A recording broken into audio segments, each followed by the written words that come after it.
श्री के सुब्रमण्यन जी।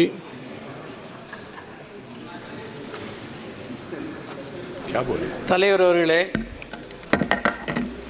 புதிய கல்விக் கொள்கை ஏற்கத்தக்கதல்ல, அவற்றை நிராகரிக்கிறோம். கல்வி மாநில பட்டியலுக்கு மாற்றப்பட வேண்டும். இந்தியாவில் உள்ள குழந்தைகளுக்கு கல்வி கொடுக்க வேண்டிய கடமை அரசை சார்ந்தது. ஆனால் அரசாங்கம் தான் நிறைவேற்ற வேண்டிய கடமையை தனியாருக்கு தாரை வார்த்து கொடுத்து விட்டது. 80 கோடி மக்கள் இலவச அரிசிக்காக காத்திருக்கிறார்கள் என்று சொல்லுகிற அரசாங்கம் அத்தகைய இலவச அரிசிக்காக காத்திருக்கிற அந்த மக்கள் பள்ளி கல்விக்கும் கல்லூரி கல்விக்கும் பணம் கொடுத்து படிக்க வைக்க முடியுமா? ஏழ்மை நிறைந்த இந்தியாவில் தனியார் மயப்படுத்துவதனுடைய நோக்கமே சாமானியப்பட்ட மக்களின் குழந்தைகள் கல்வி பெறுவதை தடுக்கிற ஒரு நவீன வர்ணாசிரம முறையாகும். இந்த முறையை கடுமையாக எதிர்க்கிறோம். விவேகானந்தரை பற்றி எனக்கு முன்னர் பேசிய உறுப்பினர் கூட குறிப்பிட்டார். விவேகானந்தர் என்ன அதை மட்டும்தான் குறிப்பிட்டாரா? எந்த குழந்தையும் அறிவோடு தான் பிறக்கிறது, திறமைகளோடு தான் பிறக்கின்றன. எந்த குழந்தைக்கு என்ன திறமை இருக்கிறது என்பதை ஊடுருவி கண்டு உணர்ந்து அவற்றை உரியபடி வளர்த்தெடுத்து அந்த குழந்தையும் வளரவும் சமூகம் வளரவும் கல்வி முறை மாற்றப்பட வேண்டும் என்று சொன்னார் விவேகானந்தர். அந்த முறையிலா மாற்றியமைக்கப்பட்டிருக்கிறது? இல்லை. இலவச கல்வி என்பது வராதவரை சாமானியப்பட்ட வீடுகளில் பிறக்கிற குழந்தைக்கு கல்வி பெறுகிற உரிமையை தனியார் மயம் என்ற பெயரால் இந்த ஆட்சியாளர்கள் தடுக்கிறார்கள், மறுக்கிறார்கள். இது ஒரு குற்றச் செயல் என்று நான் குற்றம் சாட்டுகிறேன். அதே மாதிரி அறிவுக்கும் பகுத்தறிவுக்கும் பொருத்தமற்ற பாடங்கள் இடம்பெறுகின்றன. குழந்தைகளுக்கு அறிவியல் பூர்வமாக கல்வி கொடுக்க வேண்டும், பகுத்தறிவு பூர்வமாக கல்வி கொடுக்க வேண்டும்.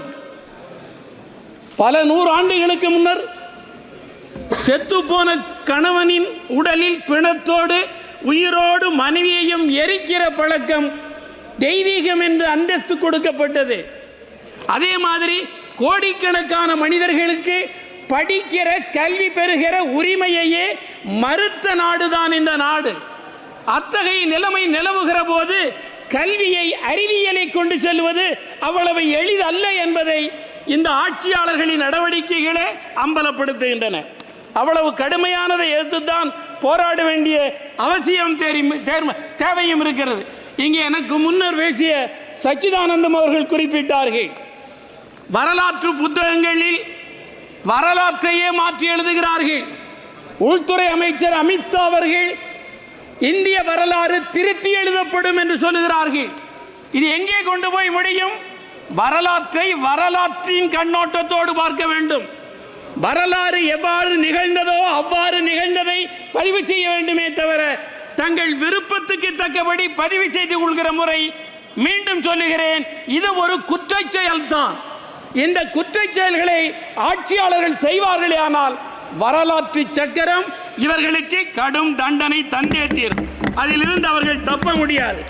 அதே மாதிரி குஜராத்தில் 2002 நடந்த இனப்படுகொலையை பாடப்புத்தகத்திலிருந்து ஏன் நீக்கினார்கள்?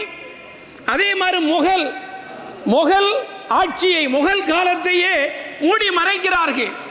நீங்கள் மறைத்து விடுவதால் வரலாறு இல்லாமலா போய்விடும்? நான் இங்கே ஒன்றை குறிப்பிட விரும்புகிறேன். ரிக்வேதம் போற்றப்படுகிறது.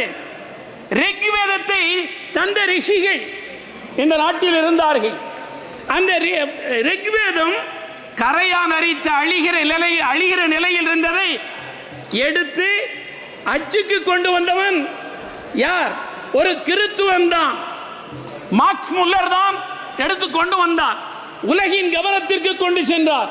அதேபோல் இவர்கள் தூற்றுகிற ஆட்சியாளர்களால் தூற்றப்படுகிற முகலாயர்களில் இளவரசனாக இருந்த தாராஷிகோ தான் உபனிஷத்துக்கள் 50 எடுத்து அவற்றை பாரசீக மொழிக்கு கொண்டு வந்து உலகின் கவனத்திற்கு கொண்டு சென்றார்.